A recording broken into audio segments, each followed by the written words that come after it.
Good morning बच्चों, कैसे हैं आप लोग। उम्मीद करते हैं बहुत अच्छे होंगे। आज हम आप लोग के लिए लेकर आए हैं ज्यामिति का भाग 3। इस पार्ट को बगैर स्किप किए हुए लास्ट तक देखिएगा, क्योंकि यहाँ से आपकी परीक्षा में कम से कम 3 प्रश्न अवश्य आने वाले हैं और देखते रहिएगा एंड तक। चलिए शुरुआत करते हैं। तो पहला बिंदु है हमारा, नंबर 1 पॉइंट है हमारा वृत्त। वृत्त क्या होता है। देखिए, इससे पहले वृत्त से संबंधित हमने एक वीडियो अपलोड किया है जिसमें क्षेत्रफल से संबंधित सभी प्रश्न रखे गए हैं, लेकिन इन प्रश्नों को हम ज्यामिति में देखते हैं और यहाँ से अवश्य 3 प्रश्न अवश्य आते हैं। देखना ना भूलिए, लास्ट तक देखिए, ठीक है। तो वृत्त क्या होता है। एक बिंदु हमने समतल पर स्थित एक बिंदु हमने बना दिया है। समतल पर एक बिंदु है और इस बिंदु से एक नियत दूरी पर, इस बिंदु से एक नियत दूरी पर इसके चारों ओर एक गतिशील पथ बना दिया जाए तो यही पथ हमारा क्या कहलाता है, वृत्त कहलाता है। तो अगर इसे हम परिभाषा के रूप में लिखना चाहें तो कैसे लिखेंगे, समतल में स्थित एक बिंदु से नियत दूरी पर उसके चारों ओर गतिशील पथ को हम वृत्त कहते हैं, ठीक है। तो लिखना चाहें लिख सकते हैं कि एक समतल में स्थित किसी बिंदु से उसके चारों ओर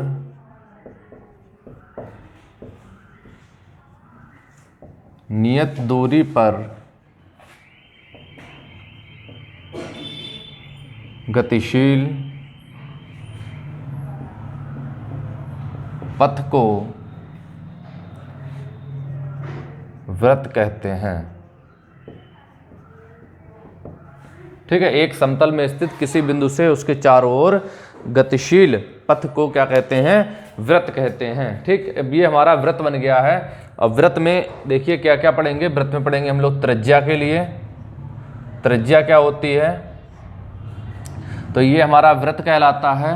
और वृत्त में जो हमारा बिंदु है, बिंदु से परिधि तक की दूरी, वृत्त के मुख्य बिंदु केंद्र बिंदु से परिधि तक की दूरी क्या कहलाती है, हमारी त्रिज्या कहलाती है, ठीक है।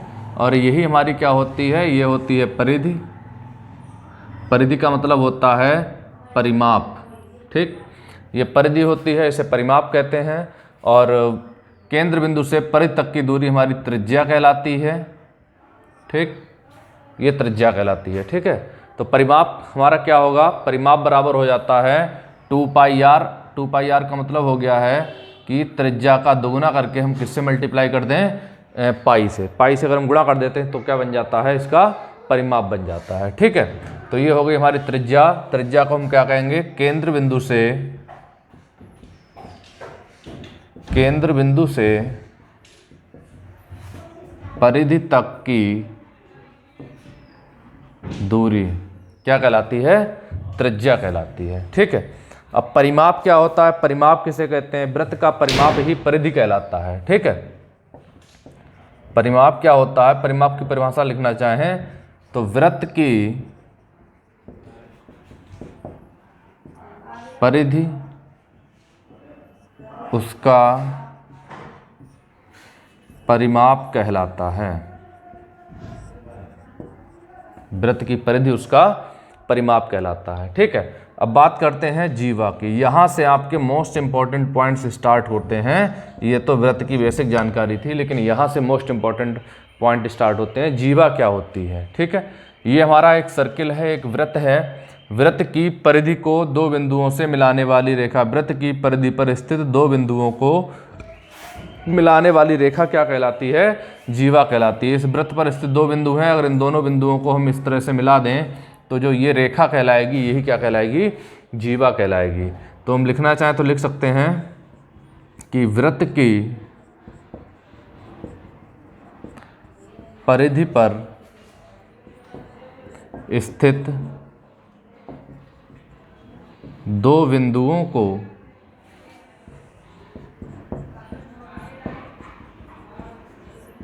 मिलाने वाली रेखा जीवा कहलाती है। वृत्त के परिधि पर स्थित 2 बिंदुओं को मिलाने वाली रेखा क्या कहलाती है, जीवा कहलाती है, ठीक है। ये हमारी जीवा हो गई। अब प्रश्न आता है कि एक वृत्त पर कितनी जीवाएं खींच सकते हैं। तो हम चाहें तो इस पर जितनी चाहे उतनी खींचें, यहाँ से यहाँ तक खींच दें, यहाँ से इस तरह से खींच दें, इस तरह से खींच दें, या यहाँ खींच दें, या फिर यहाँ खींच दें, जहाँ चाहें हम वहाँ जीवा खींच सकते हैं। तो हमारा आंसर क्या होगा कि वृत्त में अनंत जीवाएं खींची जा सकती हैं, खींची जा सकती हैं। ठीक है, एक वृत्त में कितनी जीवाएं खींची जा सकती हैं? अनंत जीवाएं खींची जा सकती हैं। ये प्रश्न परीक्षा में बहुत पूछा जाता है कि एक वृत्त में कितनी जीवाएं खींची जा सकती हैं, तो हमारा आंसर होगा अनंत जीवाएं खींची जा सकती हैं। ठीक है, और प्रश्न आता है वृत्त की सबसे बड़ी जीवा कौन सी होती है? तो वृत्त की जो सबसे बड़ी जीवा होती है वो होती है जो उसके केंद्र बिंदु से होकर जाती है। सबसे बड़ी जीवा कौन सी होती है? जो उसके केंद्र बिंदु से होकर जाती है, अर्थात यहाँ से होकर जाती है, तो ये कहलाती है वृत्त की सबसे बड़ी जीवा। ठीक है, तो सबसे बड़ी जीवा कौन सी होती है? जो वृत्त के केंद्र बिंदु से होकर जाती है, वही क्या कहलाती है? वृत्त की सबसे बड़ी जीवा कहलाती है। और इसी को हम कहते हैं वृत्त का व्यास। वृत्त का व्यास यही कहलाता है वृत्त का व्यास। अर्थात हम कह सकते हैं कि वृत्त का व्यास ही वृत्त की सबसे बड़ी जीवा होती है। तो ये भी पॉइंट नोट करने वाला है कि वृत्त का व्यास ही वृत्त की सबसे बड़ी जीवा होती है। ठीक है, वृत्त का व्यास ही वृत्त की सबसे बड़ी जीवा होती है। तो ये पॉइंट भी बहुत इंपॉर्टेंट है।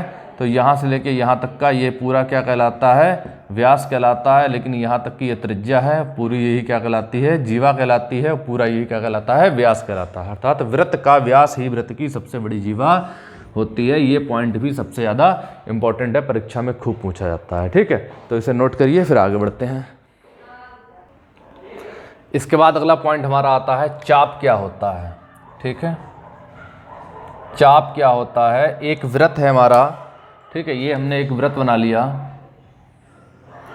और इस वृत्त में, हाँ, इस वृत्त में थोड़ा गोल नहीं बना है, लेकिन वृत्त मान लीजिए। ठीक है, इस वृत्त में इसकी परिधि पर स्थित दो बिंदु हैं। ये दो बिंदु हो गए, और दो बिंदुओं के बीच का जो भाग होता है यही क्या कहलाता है? चाप कहलाता है। ठीक है, तो हम इसे कैसे लिखेंगे? वृत्त की परिधि पर स्थित दो बिंदुओं के बीच का भाग चाप कहलाता है। ठीक, तो वृत्त की परिधि पर स्थित दो बिंदुओं के बीच का भाग चाप कहलाता है। ठीक है, फिर अगला पॉइंट है हमारा वृत्तखंड क्या होता है। ठीक, वृत्तखंड क्या होता है?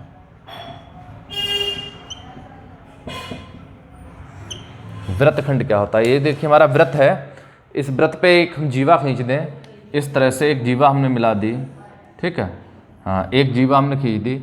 अब ये जीवा जो है वृत्त को दो भागों में विभाजित कर रही है, एक भाग ये और एक भाग ये। ठीक है, हाँ, तो ये नीचे वाला भाग क्या कहलाता है? ये कहलाता है लघु वृत्तखंड, और ये ऊपर वाला भाग कहलाता है दीर्घ वृत्तखंड। दीर्घ वृत्तखंड। ठीक है, ये बड़ा भाग कहलाता है दीर्घ वृत्तखंड। कहने का मतलब है वृत्त की एक जीवा वृत्त को दो बराबर भागों में विभाजित करती है। उनमें से एक भाग छोटा या एक भाग बड़ा भी हो सकता है, दोनों भाग बराबर भी हो सकते हैं। तो वह जो जीवा वृत्त को दो बराबर भागों में विभाजित कर रही है, तो यही कहलाते हैं वृत्तखंड। ठीक है, तो हम लिखना चाहें तो क्या लिखेंगे? वृत्त की, हाँ, लिखना चाहें तो हम लिखेंगे वृत्त की प्रत्येक जीवा वृत्त को दो भागों में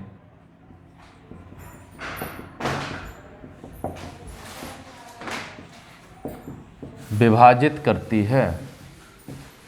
दो भागों में विभाजित करती है। दोनों भाग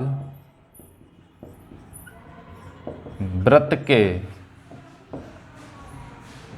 वृत्तखंड कहलाते हैं।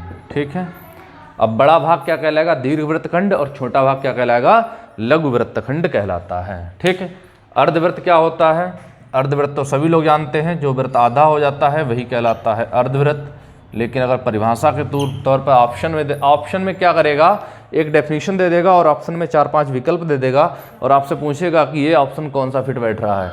मान लीजिए उसने दे दिया वृत्त की जीवा दो भागों में विभाजित कर रही है, इन्हें क्या कहते हैं? तो वृत्तखंड कहते हैं कि अर्धवृत्त कहते हैं कि क्या कहते हैं? ठीक है, तो अर्धवृत्त हम किसे कहते हैं? तो वृत्त की जो जीवा होती है, सबसे बड़ी जीवा यानी कि व्यास। ठीक है, वृत्त की सबसे बड़ी जीवा जब वृत्त को दो भागों में विभाजित करती है तो उनमें से एक भाग कहलाता है अर्धवृत्त और दूसरा विभाग क्या कहलाएगा? अर्धवृत्त ही कहलाता है। ठीक है, तो हम लिख सकते हैं वृत्त की सबसे बड़ी जीवा वृत्त को दो बराबर भागों में विभाजित करती है।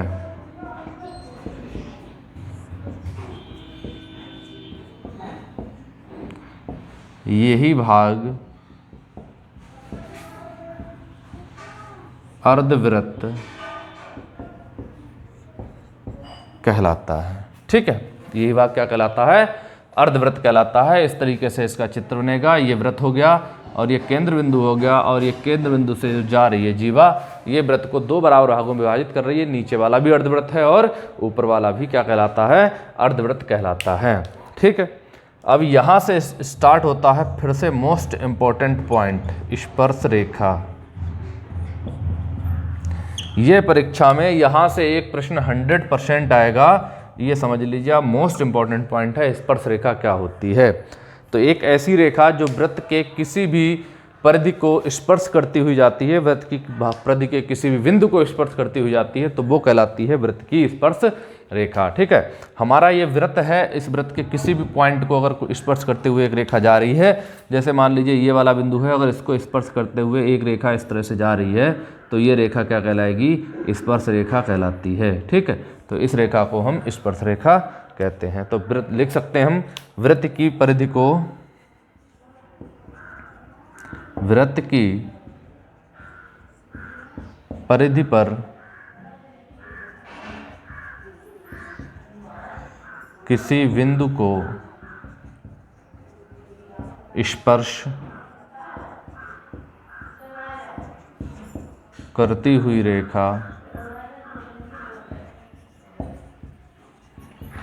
स्पर्श रेखा कहलाती है। ठीक, स्पर्श रेखा कहलाती है। इतने पॉइंट नोट करिए, फिर आगे बढ़ते हैं हम लोग। अगला पॉइंट है हमारा चक्रीय चतुर्भुज। ठीक है, चक्रीय चतुर्भुज, ये भी परीक्षा में खूब पूछा जाता है, यूपी टेट की परीक्षा में, कि चक्रीय चतुर्भुज क्या होता है। कोई एक वृत्त है इस तरह से, ठीक है, और इस वृत्त के परिधि पर, इस वृत्त की परिधि पर किसी भी चतुर्भुज के अगर चारों शीर्ष मिल रहे हैं तो ऐसा चतुर्भुज जो है चक्रीय चतुर्भुज कहलाता है।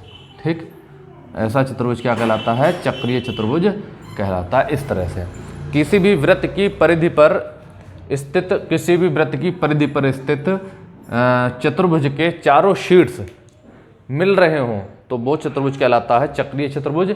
या हम ऐसे कह सकते हैं कि किसी भी चतुर्भुज के चारों कोनों को स्पर्श करता हुआ एक वृत्त खींचा जा सके तो वह चतुर्भुज चक्रीय चतुर्भुज कहलाता है। ठीक है, अगर इसकी परिभाषा के तौर पे लिखना चाहें हम तो कैसे लिखेंगे? देखिए, किसी चतुर्भुज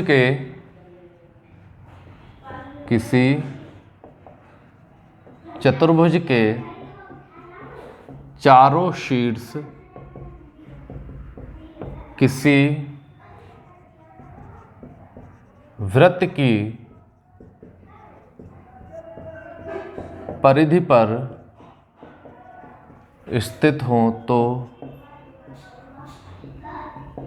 उसे चक्रीय चतुर्भुज कहते हैं। ठीक है, चक्रीय चतुर्भुज कहते हैं। अर्थात दूसरी परिभाषा जो पेपरों में सबसे ज़्यादा पूछी जाती है वो क्या होती है कि किसी चतुर्भुज के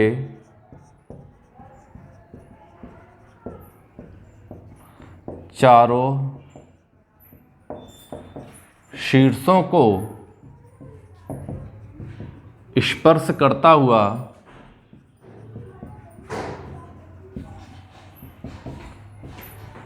कोई वृत्त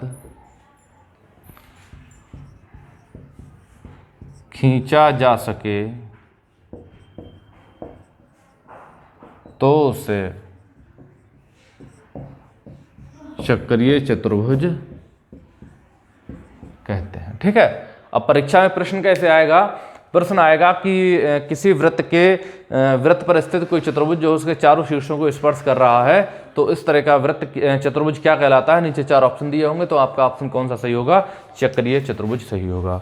ठीक है, इसके बाद चलिए हम आगे बढ़ते हैं। सबसे ज़्यादा इंपॉर्टेंट बिंदु हमारे आने वाले हैं, वो इंपॉर्टेंट बिंदु हमारे क्या कहलाते हैं? देखिए, हाँ, छेदक रेखा क्या होती है?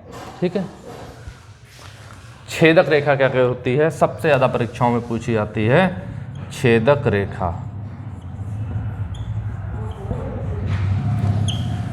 छेदक रेखा क्या होती है? कोई वृत्त है हमारा, ये मान लीजिए एक वृत्त है, और वृत्त की परिधि पर 2 बिंदु ऐसे हैं, कोई भी रेखा उन बिंदुओं से होकर जा रही है और वृत्त को काटती हुई, छेदती हुई बाहर निकल जाए, तो ये रेखा कहलाती है वृत्त की छेदक रेखा। ठीक है, अगर परिभाषा के तौर पर लिखना चाहें हम लोग तो कैसे लिखेंगे? देखिए, वृत्त के बाहर, हाँ, वृत्त के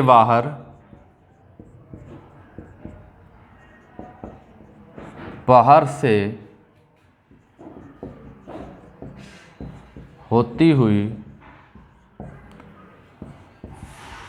ऐसी रेखा जो वृत्त को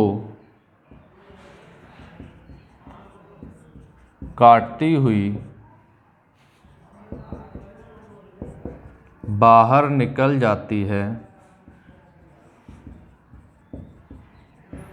तो उसे छेदक रेखा कहते हैं। तो उसे छेदक रेखा कहते हैं। और प्रश्न आता है कि एक वृत्त पर कितनी छेदक रेखाएं खींची जा सकती हैं? तो हम जितनी चाहें उतनी छेदक रेखाएं खींच सकते हैं। इस तरह से, इस तरह से, इस तरह से, इस तरह से, यहाँ से खींचें, इधर से खींचें, जैसे चाहें वैसे, जितनी चाहें उतनी छेदक रेखाएं खींच सकते हैं। कहने का मतलब है कि एक वृत्त पर अगर हम खींचना चाहें तो अनंत छेदक रेखाएं खींच सकते हैं। कितनी खींच सकते हैं? अनंत छेदक रेखाएं खींच सकते हैं।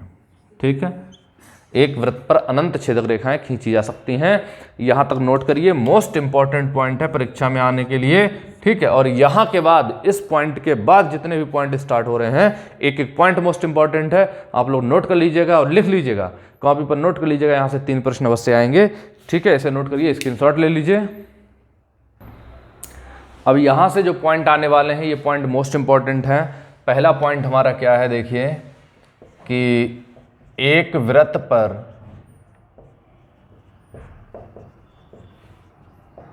कितनी स्पर्श रेखाएं खींची जा सकती हैं। ठीक है, तो कितनी स्पर्श रेखाएं खींची जा सकती हैं? ये वृत्त है हमारा, ठीक, ये वृत्त है, और इस वृत्त पर कितनी स्पर्श रेखाएं खींची जा सकती हैं? तो देखिए, एक स्पर्श रेखा हम लोग इधर से खींच सकते हैं।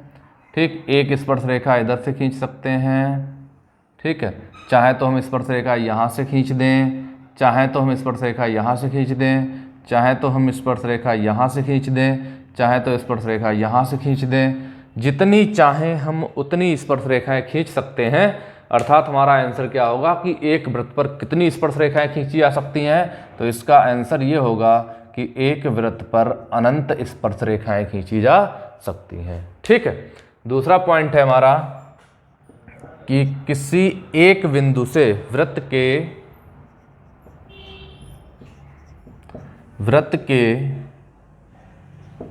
केवल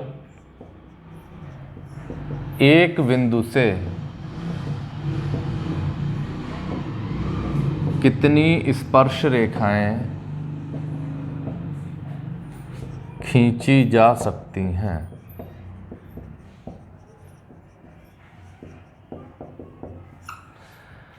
वृत्त के केवल एक बिंदु से कितनी स्पर्श रेखाएं खींची जा सकती हैं। तो हमने एक इस तरीके का वृत्त बना दिया और यह एक बिंदु है, इस पर तो केवल और केवल एक स्पर्श रेखा खींची जा सकती है, इसके अलावा कोई भी स्पर्श रेखा नहीं खींचेगी। तो इसका हमारा आंसर क्या होगा कि एक स्पर्श रेखा, एक स्पर्श रेखा, केवल एक स्पर्श रेखा खींच सकते हैं, इसके अलावा कोई भी स्पर्श रेखा नहीं खींची जा सकती है। ठीक है, अगला पॉइंट है हमारा कि परस्पर स्पर्श ना करने वाले, परस्पर स्पर्श ना करने वाले दो वृत्तों से कितनी स्पर्श रेखाएं खींची जा सकती हैं। ठीक है, परस्पर स्पर्श ना करने वाले दो वृत्तों से कितनी स्पर्श रेखाएं खींची जा सकती हैं। तो देखिए, एक वृत्त हमने ये बना दिया और एक वृत्त हमने ये बना दिया। ये दोनों वृत्त हमारे जो हैं परस्पर स्पर्श नहीं कर रहे हैं, तो हम इस पर कितनी स्पर्श रेखाएं खींच सकते हैं। तो एक स्पर्श रेखा देखिए हम लोग यहाँ से खींच सकते हैं। ठीक है, एक स्पर्श रेखा हम लोग यहाँ से खींच सकते हैं, इस तरह से स्पर्श करते हुए निकल जाएगी। ठीक, और एक स्पर्श रेखा हम लोग चाहें तो यहाँ से भी खींच सकते हैं और एक स्पर्श रेखा हम लोग यहाँ से भी खींच सकते हैं। तो कुल मिला के टोटल कितनी स्पर्श रेखाएं खींची जा सकती हैं। तो हमारा आंसर होगा तो 1, 2, 3 और 4 स्पर्श रेखाएं खींची जा सकती हैं। परस्पर स्पर्श ना करने वाले वृत्तों से 4 स्पर्श रेखाएं, ठीक है, 4 स्पर्श रेखाएं खींची जा सकती हैं। ठीक है, अगला पॉइंट है हमारा अगला पॉइंट है हमारा वाह्यता स्पर्श करने वाले दो वृत्तों से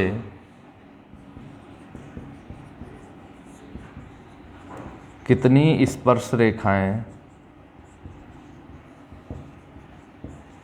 खींची जा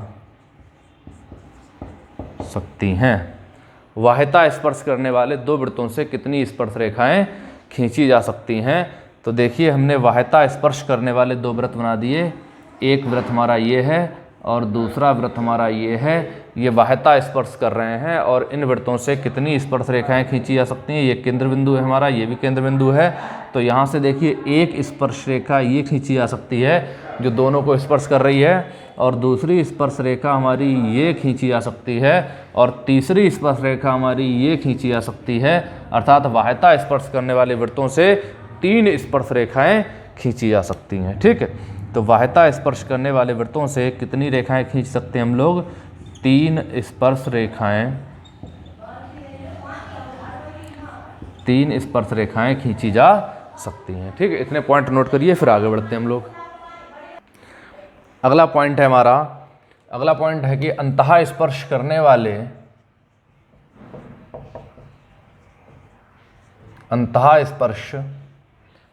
वाले दो वृत्तों से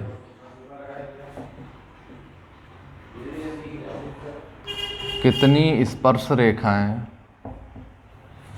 खींच सकते हैं।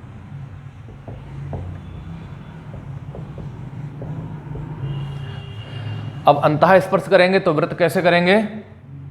देखिए, ये वृत्त है हमारा और ये एक वृत्त अंदर बना हुआ है। ये दोनों एक दूसरे को अंतः स्पर्श कर रहे हैं। ठीक है, एक वृत्त ये बड़ा वृत्त है और एक ये छोटा वृत्त है। ये दोनों वृत्त एक दूसरे को अंतः स्पर्श कर रहे हैं, तो इससे केवल और केवल हम एक स्पर्श रेखा खींच सकते हैं। इसके अलावा कोई स्पर्श रेखा नहीं खींच सकते हैं जो इन दोनों वृत्तों को स्पर्श करे। ठीक है, तो इसका हमारा आंसर होगा कि अंतः स्पर्श करने वाले वृत्तों से केवल एक स्पर्श रेखा खींची जा सकती है। ठीक है, केवल एक स्पर्श रेखा खींची जा सकती है। अगला पॉइंट है हमारा कि दो बिंदुओं से होकर जाने वाले कितने वृत्त खींचे जा सकते हैं। ठीक, तो दो बिंदुओं से होकर जाने वाले कितने वृत्त खींचे जा सकते हैं। तो किसी भी समतल में स्थित समतल और लगा लीजिए, समतल में स्थित।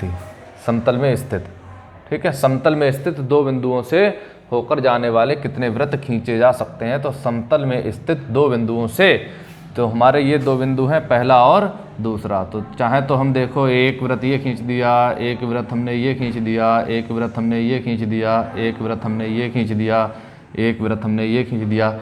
जितने चाहें उतने वृत्त हम इन दो बिंदुओं से खींच सकते हैं। अर्थात समतल में स्थित दो बिंदुओं से कितने वृत्त खींचे जा सकते हैं। तो आंसर होगा हमारा अनंत वृत्त खींचे जा सकते हैं। ठीक, अनंत वृत्त खींचे जा सकते हैं। अगला पॉइंट हमारा आता है कि समतल में स्थित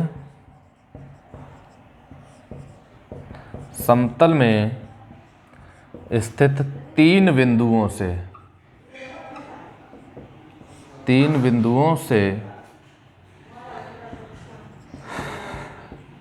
कितने वृत्त खींचे जा सकते हैं। समतल में स्थित तीन बिंदुओं से कितने वृत्त खींचे जा सकते हैं। तो देखिए कोई समतल है हमारा, एक ये है, इसमें तीन बिंदु, एक ये है, एक बिंदु ये है और एक बिंदु ये है, और इनसे हम कितने वृत्त खींच सकते हैं। तो इनसे हम चाहें तो देखिए कितने वृत्त खींचेंगे। तो किसी भी समतल में स्थित ये तीन बिंदुओं से केवल और केवल एक वृत्त खींचा जा सकता है। तो आंसर हमारा क्या होगा, एक वृत्त खींचा जा सकता है। तो लेकिन शर्त है एक, क्या शर्त है, हाँ, एक वृत्त खींचा जा सकता है। शर्त यह है कि ये तीनों बिंदु एक सरल रेखा में नहीं होने चाहिए। ठीक है, शर्त हमारी है कि तीनों बिंदु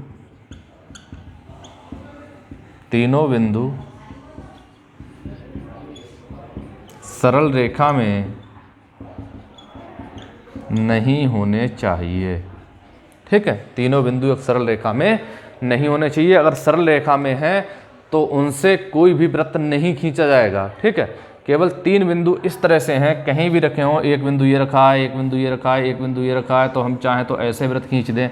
एक बिंदु ये है, एक बिंदु ये है, एक बिंदु ये है, हम चाहें तो इस तरह से वृत्त खींच दें। ठीक है, लेकिन अगर तीनों बिंदु एक सरल रेखा में हैं, इस तरह से हैं, तब इनसे जो है तीन बिंदुओं से कोई वृत्त नहीं खींचा जा सकता है। अगर दो बिंदु होते तब तो हम अनंत वृत्त खींच लेते, लेकिन तीन बिंदुओं से, इस तरह के तीन बिंदुओं से हम कोई भी वृत्त नहीं खींच सकते हैं। ठीक है, ये पॉइंट नोट करिए, फिर आगे बढ़ते हैं हम लोग। अगला पॉइंट है हमारा, देखिए एक वृत्त बना हुआ है इस तरह से, ये हमारा वृत्त बना हुआ है और ये हमारा केंद्र बिंदु है। ठीक, केंद्र बिंदु से यहाँ पर एक कोण बनाया गया है और एक कोण जो है इस तरह से बनाया गया है। ठीक है, हाँ, ये प्रश्न सबसे ज़्यादा आता है, मोस्ट इम्पॉर्टेंट है और हर बार लगभग पूछा जाता है। ठीक है, तो ए, बी और सी और केंद्र बिंदु हमारा हो गया ओ। तो यहाँ पे जो कोण बनेगा, ये अगर 2x अंश है तो ये कितना होगा, x अंश होगा। ठीक है, मतलब किसी चाप द्वारा केंद्र पर बनाया कोण शेष चाप द्वारा बनाए गए कोण का दोगुना होता है। ठीक है, इसे हम लिखना चाहें तो लिख सकते हैं कि किसी चाप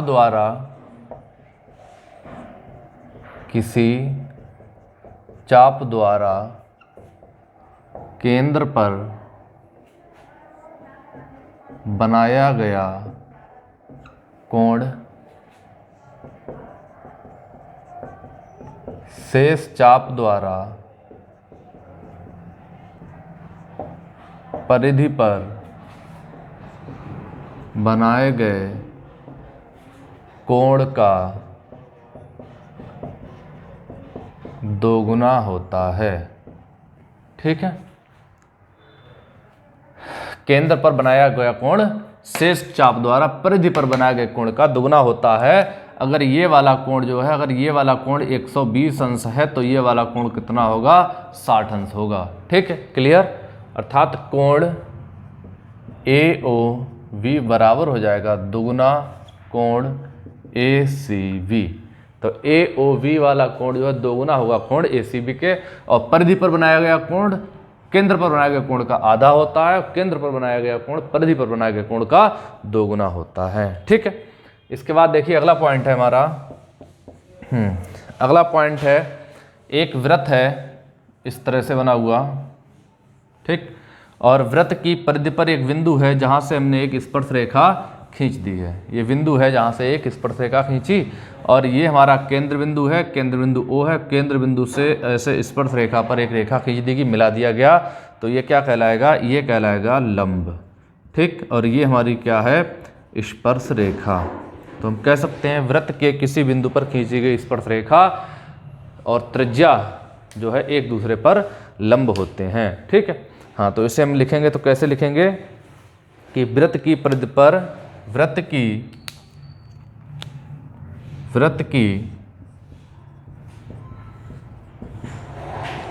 परिधि पर स्थित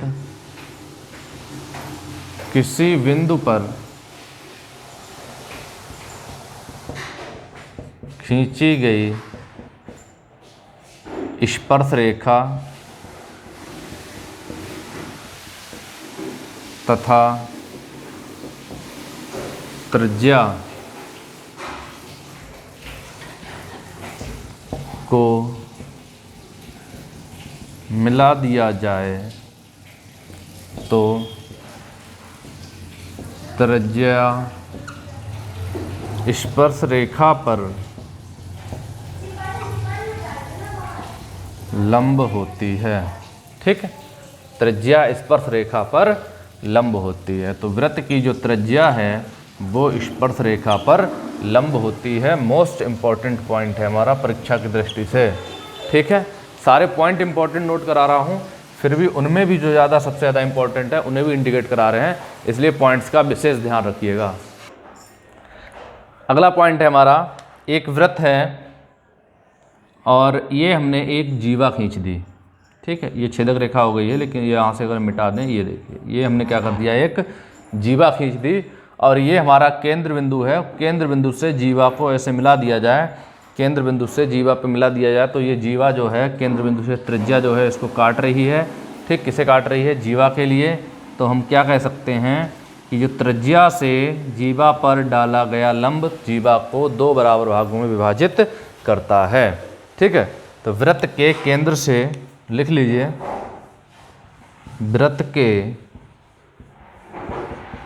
केंद्र से जीवा पर डाला गया लंब जीवा को समद्विभाजित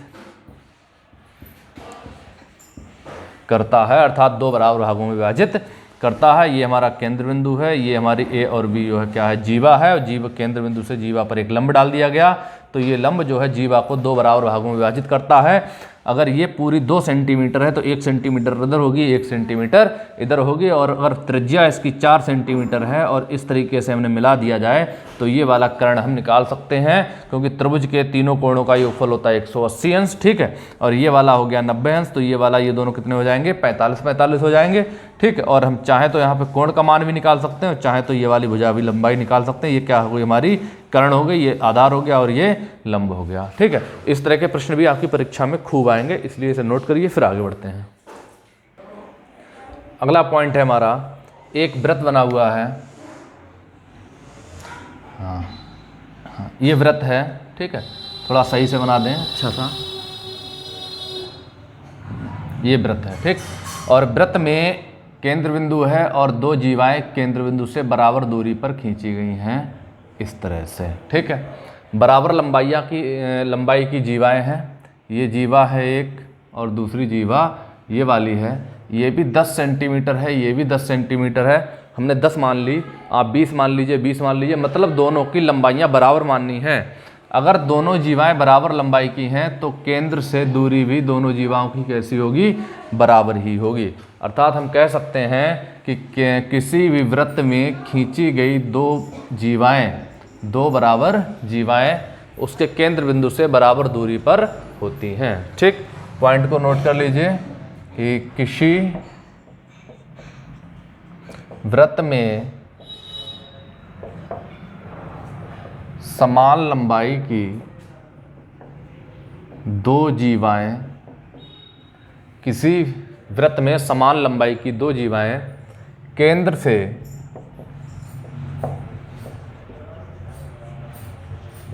समान दूरी पर स्थित होती हैं, ठीक है। केंद्र से समान दूरी पर स्थित होती हैं। अगला पॉइंट है हमारा मोस्ट इम्पॉर्टेंट पॉइंट है कि वृत्त के बाहर स्थित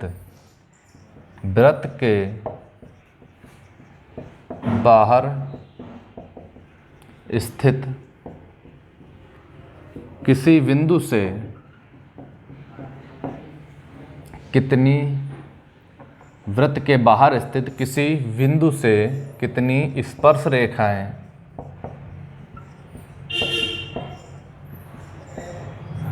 कितनी स्पर्श रेखाएं खींची जा सकती हैं, ठीक है।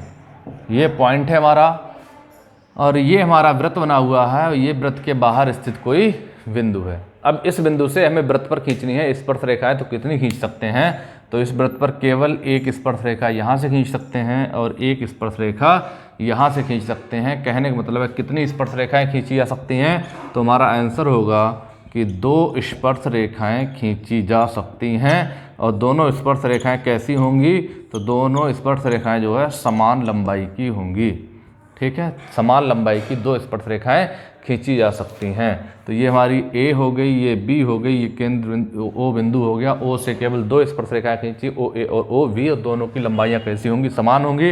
अर्थात हम कह सकते हैं ओ ए बराबर ओ बी, ठीक है। समान लंबाई की 2 स्पर्श रेखाएं खींची जा सकती हैं।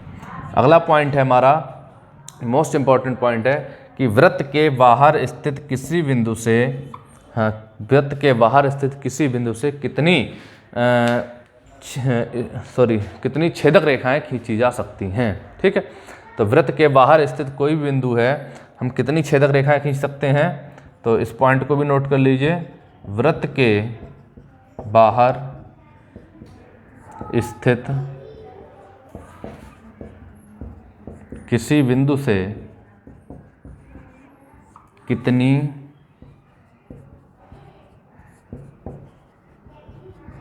छेदक रेखाएं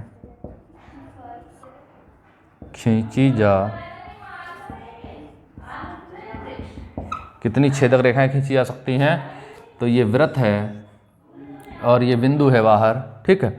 यहाँ से हमें छेदक रेखाएं खींचनी हैं, तो इस तरह से खींचेंगे, इस तरह से खींच सकते हैं, इस तरह से खींच सकते हैं, इस तरह से खींच सकते हैं, इस तरह से भी खींच सकते हैं। जितनी चाहें उतनी छेदक रेखाएं खींच सकते हैं। अर्थात हमारा आंसर क्या होगा कि अनंत छेदक रेखाएं खींची जा सकती हैं, ठीक है। अनंत छेदक रेखाएं, ठीक है। किसी भी वृत्त के बाहर स्थित किसी भी बिंदु से हम वृत्त पर अनंत छेदक रेखाएं खींच सकते हैं। मोस्ट इंपॉर्टेंट पॉइंट है, इसे नोट कर लिए। इसके बाद 2 पॉइंट बचे हैं, उन्हें भी बता देता हूं, फिर आगे बढ़ते हैं। अब लास्ट 2 पॉइंट हैं जो मोस्ट इंपॉर्टेंट पॉइंट हैं, ठीक है। इन्हें अवश्य नोट करिएगा, ये परीक्षा में आने वाले हैं, ठीक। इस तरह का सवाल आता है। तो एक वृत्त हमारा बना हुआ है ये, दूसरा वृत्त हमारा बना हुआ है ये, ठीक है। हाँ, तो हमने ये 2 वृत्त बना लिए, दोनों वृत्तों पर 2 रेखाएं खींची हुई हैं, ठीक। दोनों वृत्तों पर 2 रेखाएं हैं, एक यहाँ से इस तरह से खींची हमने और ये ऐसे मिला दी, ठीक है। इसका नाम दे दिया ए बी, सी और डी। ठीक, एक वृत्त हमने बनाया ये वाला और इस पे इस तरह से रेखा डाल दी। ये आपकी परीक्षा में निकालने के लिए आएगा, इसकी एक भुजा निकालने को आएगी। तो कैसे निकालेंगे? ये हमारा ए हो गया, ये बी है, ये सी है, ये डी है और ये ई हो गया। सभी पॉइंट हो गए। ठीक, दोनों प्रश्नों का एक ही फार्मूला है, समझना है बस हमारे लिए। पहले वाले प्रश्न का फार्मूला क्या है इसे समझिए। तो देखो ए से लेके सी तक, ठीक है, पूरा क्या हो जाएगा ए सी गुणा, फिर बी से लेके सी तक बी सी बराबर हो जाएगा सी से लेके ई तक, ठीक, और सी से लेके डी तक। क्लियर? तो ए सी गुणा बी सी बराबर ए ई नहीं सी ई गुणा सी डी। ठीक, दूसरा प्रश्न है हमारा, इसका आंसर क्या होगा? देखो ए सी गुणा वी सी बराबर हो जाएगा सी डी, और सी डी एक बार लिखी है तो ये हो जाएगा सी डी का स्क्वायर। ठीक, ये दोनों पॉइंट्स नोट कर लीजिए, दोनों फार्मूले नोट कर लीजिए, और इन्हीं फार्मूले से प्रश्न परीक्षा में आएगा। मोस्ट इंपॉर्टेंट फार्मूले हैं और समझ लीजिएगा। और इसके बाद आएगा हमारा ज्यामिति का 4th पार्ट, उसे देखना ना भूलिएगा। मिलते हैं फिर नेक्स्ट वीडियो में।